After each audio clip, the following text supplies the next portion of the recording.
여러분 안녕하십니까? 여러분 맨큐의 거시경제학 챕터 14장 먼델 플레밍 모델과 환율제도인데요. 우리 고정환율제도 보고 있습니다. 지난 시간에 고정환율제도가 어떻게 운영되는가 그걸 살펴봤으면 이번 시간에는 정부의 정책이 어떤 영향을 미치는가 한번 살펴보도록 하겠습니다. 399페이지 볼게요.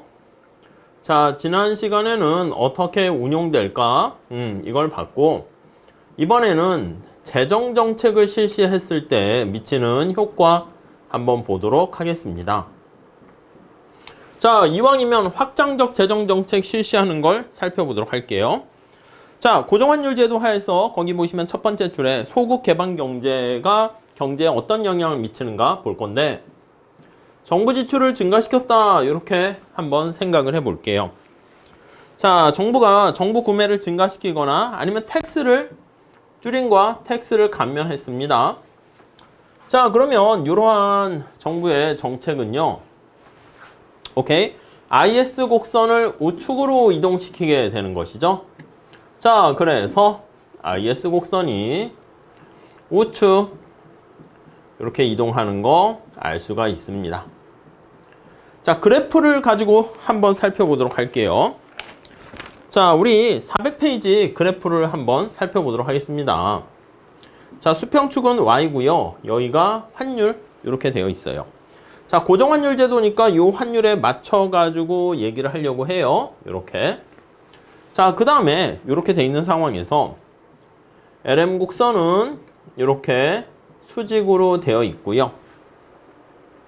IS 곡선은 이런 식으로 우하향하는 형태로 되어 있습니다. 여기가 이제 처음에 균형점 이렇게 보시면 되겠죠. A라고 할게요. 자, 이때 거기 보시면 확장적 재정정책을 실시해서 IS 곡선이 이렇게 오른쪽으로 가게 되었습니다. 오케이? 자, 그러면 환율 자체가 여기 상황에 이렇게 가게 됩니다.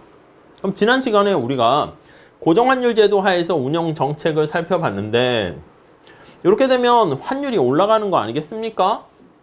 자, 그래서 여기 있는 게 B점 돼가지고요. 고정환율 수준보다 높은 상황이 됩니다. 오케이? 환율이 올라갔죠? 자, 잠깐 앞에 페이지로 가서 다시 한번 보도록 하겠습니다. 자, 이렇게 되어 있는 상황에서요.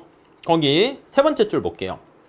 중앙은행은 외국 통화와 국내 통화를 고정된 환율로 교환을 해주기 때문에 차익 거래가 일어나지 않게 될 때까지 조정을 해야 되겠죠?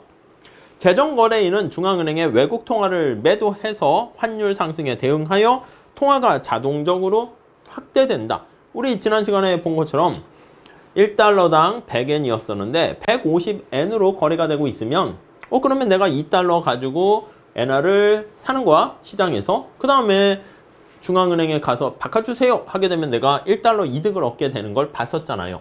자, 그러면서 1달러 이득을 얻게 됐는데 중앙은행은 1달러 추가적인 이득이라는 것은 1달러가 추가적으로 공급되는 걸 나타내는 거죠. 그러니까 이렇게 되는 거야. 이렇게. 그래서 통화량이 이런 식으로 증가하게 됩니다. 오케이?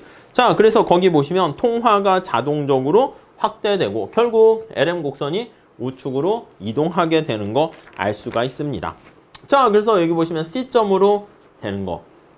자, 그래서 첫 번째 보시면 IS가 우측 이동, A에서 B로 갔다가 통화량이 증가하게 되니까 이걸 따라서 점차 이렇게 고정 환율 수준으로 가게 되는 C점이 되면 스톱 이렇게 되네요. 이해 가시겠죠? 네. 뭐 그 정도 정리하시면 되겠습니다.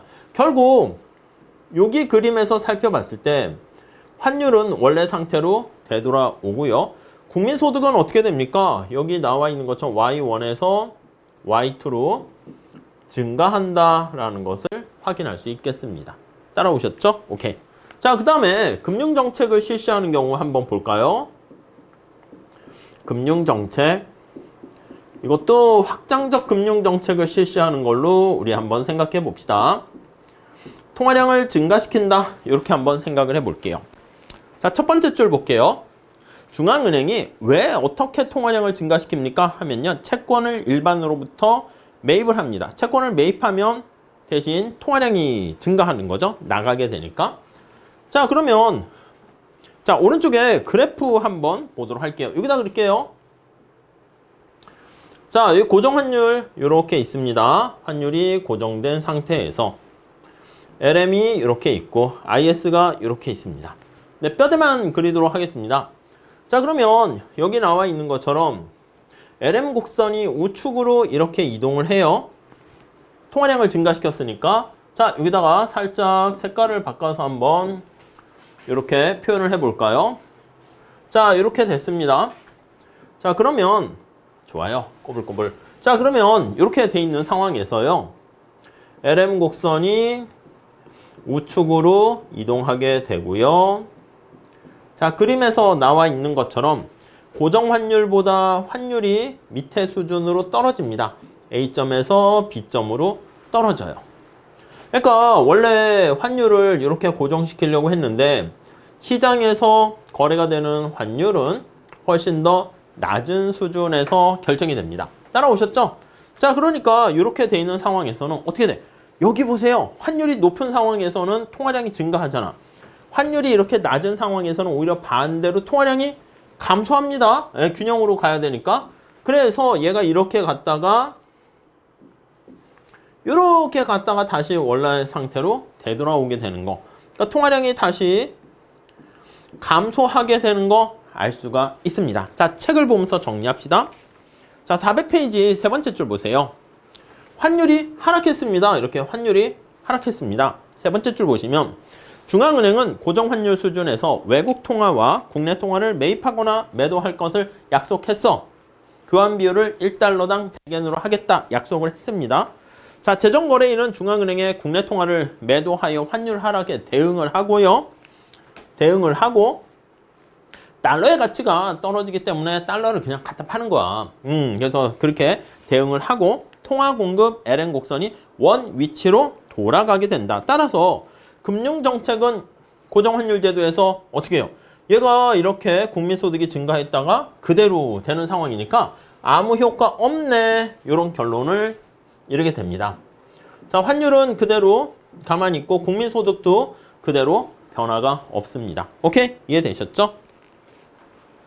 자, 따라서 금융정책은 고정환율 제도 하에서는 아무런 효과가 없고 제가 뭘 하라고 그랬죠? 고재 변금. 고정환율 제도는 재정정책이 효과가 있다. 그거 활용하시면 되겠습니다. 자, 중앙은행은 환율을 고정시키기로 약속을 하였기 때문에 통화 공급에 대한 통제를 포기. 그러니까 중앙은행이 금융정책, 통화정책이라는 건 환율을 방어하기 위해서, 유지하기 위해서만 활용을 할 수밖에 없게 되는 걸 알 수가 있습니다. 자, 여기서 끝 하는데 조금 스토리를 좀 더 들어가서 하나 보시면 자, 그러나 두 번째 단락 봅시다. 고정환율 제도를 채택한 국가도 한 가지 종류의 금융정책은 실행할 수 있다. 에? 실행할 수 있다고? 예외적인 금융정책 뭐가 있는데 거기 보시면 환율의 고정된 수준을 변화시키는 결정을 낼 수 있다. 그러니까 환율을 이렇게 고정시켰잖아.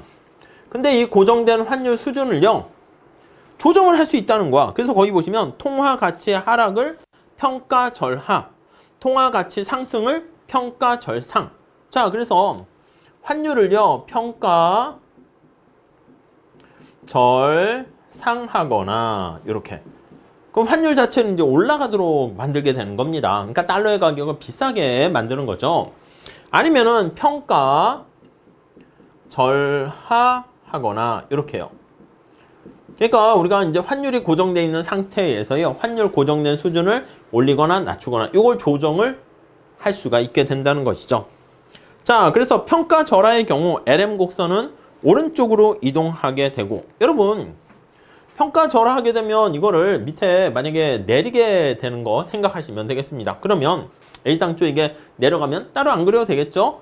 그러면 통화량이 증가하는 효과를 갖게 되기 때문에 자, 그래서 평가 절하는 순수출을 증가시키고 소득을 증대시키게 되는 거 알 수가 있습니다. 오케이?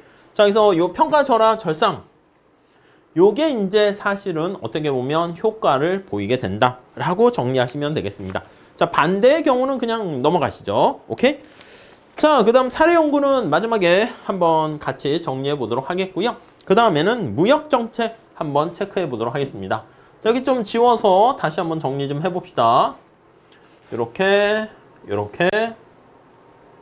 여기까지만 지워보도록 하겠습니다. 지우개가 좋아요. 이거 보세요. 잘 지워지죠? 깨끗하게 지워졌습니다. 자, 그 다음에 우리 한번 보시면은 무역정책 한번 볼게요. 네 번째, 무역정책. 이렇게요. 자, 무역정책은 도대체 뭐야? 우리 지난번에 변동환율제도에서 한 것처럼 수입을 억제하거나 이런 정책입니다. 자, 수입 할당이라든가 관세를 부과하거나, 그럼 수입품에 세금을 때리는 거니까 수입품 가격이 비싸지겠죠? 그럼 당연히 수입 물량이 줄어들 거야. 아니면 수입 할당이라는 쿼터를 통해 가지고 물량을 통제하게 됩니다. 자, 첫 번째 줄 볼게요. 자, 그러면 수입이 감소해요. 수입이 감소합니다. 임포트가 줄어들게 되는 거죠. 자, 그러면 거기 나와 있는 것처럼 순수출은 증가하게 돼요. 수입이 감소하는 거니까 순수출은 수출 빼기 만약에 수입이라고 할게요. 자, 그러면 얘가 수입이 감소하니까 결국은 순수출이 올라가게 되는 거 알 수가 있습니다. 자, 그러면 이렇게 순수출이 올라가게 되면 수입의 감소로, 자, 그러면 IS 곡선이 우측으로 이동하는 거, 네, 알 수 있겠죠? 스타도 붙여야 될까요? 그냥. 자, 그러면 우리 앞에서 정부 구매 증가하는 거랑 똑같습니다. 환율이 상승하게 되는 것을 알 수가 있고요. 자, 그래프 뭐 굳이 또 그려도 될까요? 앞에 그림 그대로 보시죠. 고정환율제도 하에서 LM, IS. 자, 여기서 IS가 이렇게 이동하게 되고요. 자, 그러면 다시 한번 볼게요. 세 번째 줄에 환율이 상승합니다. 요걸 따라서 보면 환율이 이렇게 상승하게 되는 거 알 수가 있고요. 자, 그러면 고정된 환율을 요걸 유지시켜야 된단 말이야. 오케이? 자, 그러면 통화량을 증가시켜야 되네요. 달러가 지금 되게 비싸니까 달러가 부족하다는 얘기야. 그럼 달러를 공급해야지. 그러면 여기 나와 있는 것처럼 LN 곡선이 여기로 가게 됩니다. 그러면 LN 곡선이 우측 이동하게 되니까 이쪽으로 새로운 균형점으로 가게 되는 것이죠. 자, 통화 공급이 증가해서 LM이 우측 이동하게 됩니다. 자, 그래서 이 고정환율제도는 변동환율제도랑 다르다 이렇게 나와 있습니다. 두 경우 모두 무역 제한으로 인해서 순수출의 스케줄이 오른쪽으로 이동을 하긴 합니다. 근데 고정환율제도에서는 거기 나와 있는 순수출이 증가하게 되는 거예요. 근데 왜냐하면 고정환율제도에서는 무역 제한 정책이 환율을 평가 절상시키기보다는 네, 통화 확장을 통해서 여기요, 국민소득이 이렇게 증가하는 것을 알 수가 있어요. 자, 그래서 이 그림에다가 표현을 하게 되면 이렇게도 쓸 수 있는데, 여러분 그 밑에 나와 있는 식 보이십니까? 순수출은 저축과 투자로 표현할 수 있잖아. 그래서 저축 빼기 투자 이렇게 표현을 했죠. 자, 그러니까 여기 나와 있는 소득이 증가하게 되면서 어떻게 돼요? 저축이 증가하게 된단 말이야. 저축이 증가하니까 이렇게 순수출도 증가하게 되는 거, 요게 증가하면서 이렇게 영향을 미치는 것을 알 수가 있습니다.